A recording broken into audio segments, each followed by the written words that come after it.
Tātad vēl viens faktors jumta trokšņainībai ir vējš. Tātad, tad, kad vējš purina jumtu, lai tas būtu tērauda jumts, vai šīferis, vai dakstiņš, jumts veidos kaut kādu veidu troksni. Tērauda jumta gadījumā mums ir arī vairāki risinājumi, kā to mazināt. Tātad viens no risinājumiem ir mums visiem zināmā skaņas izolācijas lente, kuru mēs ar skavām stiprinām loksnes vidū uz latojumu.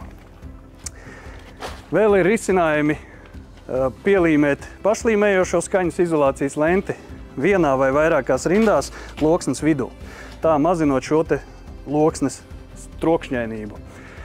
Vēl variants, protams, ir mūsu rūpnieciski iestrādātais Silence versija, kas paredz, ka ir jau pārklāts šis te flīsu pārklājums.